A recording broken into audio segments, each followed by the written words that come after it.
at any point when we look inside ourselves or when we look with a client and we ask what's there, that is what is activated.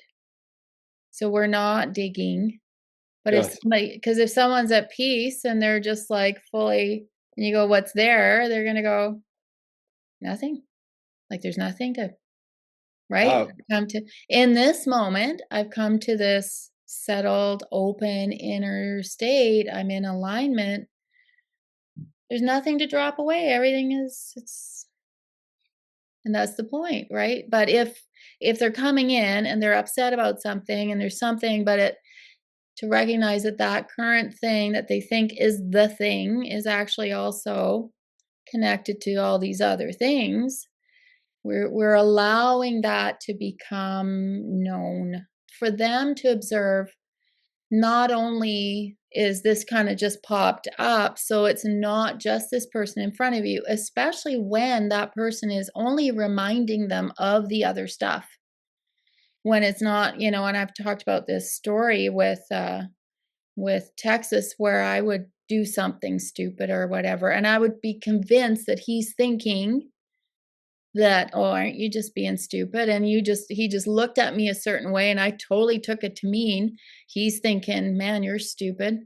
But I've got this whole thing going, and actually, that was not even the truth of the interaction with the person right in front of me. So being able to go, what is actually there, and realize, oh, I'm hearing my father's voice. I'm not hearing his voice at all. Even in that awareness, I was able to learn, but I learned it by seeing it. I was able to learn, oh, this is about old shit. And I started to realize, which is so exciting for this work, is that just in becoming the observer and allowing that to be seen, we have access to our own shit, like our own subconscious mind crap, our own history, our own memories, our own activation, our own wounding. We have access to our own wounding. We can allow that to come up because life will bring it up. It's already active.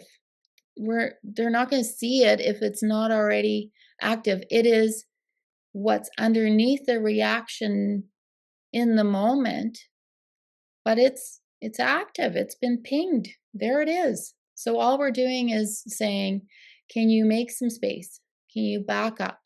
Can you observe what is actually here? What are you hearing? What are you seeing?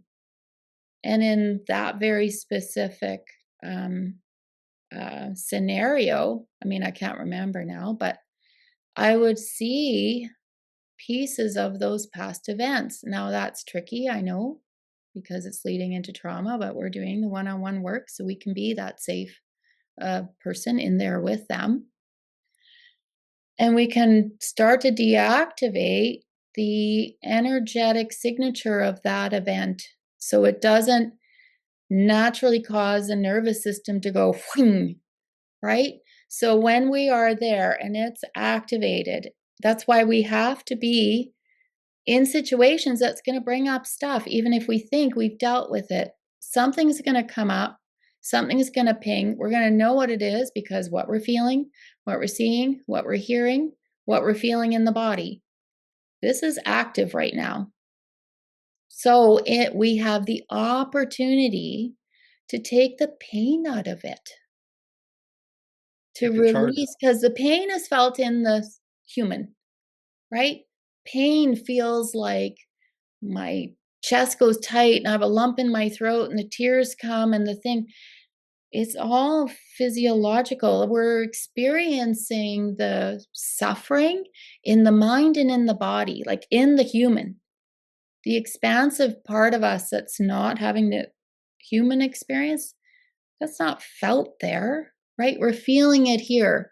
It got stuck in that. It didn't complete it. It didn't, we all know that even from the somatic approaches, it wasn't really completed. We have a chance to take that because we're letting it come up to physically release that from the body using this somatic series of things that we're doing in the moment. It's like retraining, reframing ourselves to not be reactive to that thing. And maybe it'll pop up at another time. More than likely, if the release has happened, it'll be a softer response.